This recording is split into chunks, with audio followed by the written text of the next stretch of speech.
Scania. Говорит, какой-то металлический звук под кабиной. Ну, начали смотреть. И тут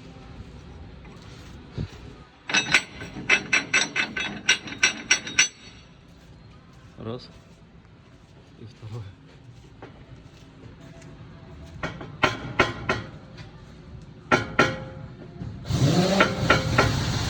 Два.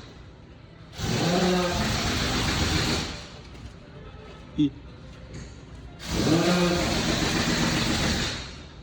3.